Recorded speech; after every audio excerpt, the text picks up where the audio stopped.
Paano kayo nagkakilala? Dali-daling nag-Jack and Poy ang dalawang empleyado ng coffee shop. Closing time na kasi, pero may humabol pang customer. Talo si Ellen kaya siya ang humarap sa bagong dating. Nag-order ng cold coffee ang customer. Friendly siya kaya napasarap ang kwentuhan nila ni Ellen.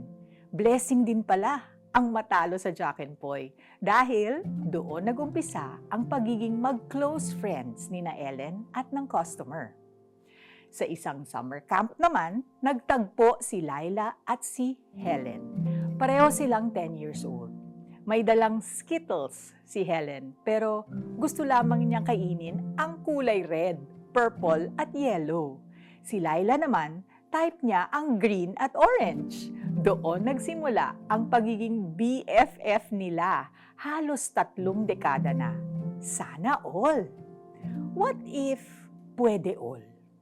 Pwede all kasi sabi sa Bible, Jesus wants to be our friend forever.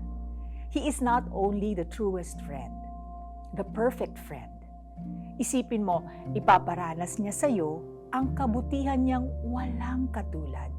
Sa katunayan, mas excited siya na maging friend natin than we are to be His friend.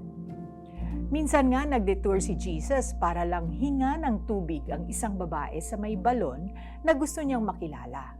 Meron ding pinababa si Jesus sa isang sycamore tree dahil excited siyang makasalo ito. At kahit pagod na sa ministry, imbis na ipagpabukas, tinanggap ni Jesus ang bisita ng isang religious leader na sa kalaunay naging alagad niya.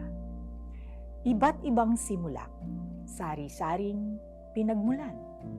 Nabago ang buhay dahil naging kaibigan nila si Jesus.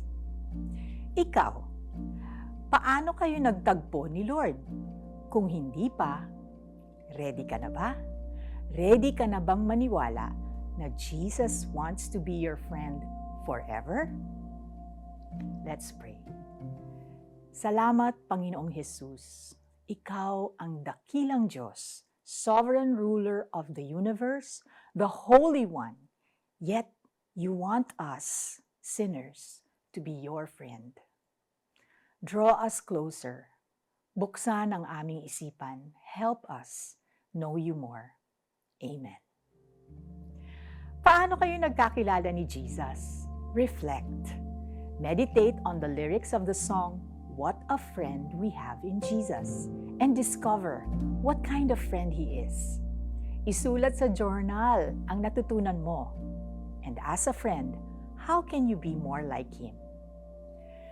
Tingnan mo, nakatayo ako at kumakatok sa pintuan. Kung diringgin ni numan ang aking tinig at bubuksan ang pinto, papasok ako at kakain akong kasalo niya. Pahayag 3 verse 2. This is Felicie Pangilinan Buizan saying, get to know the Lord.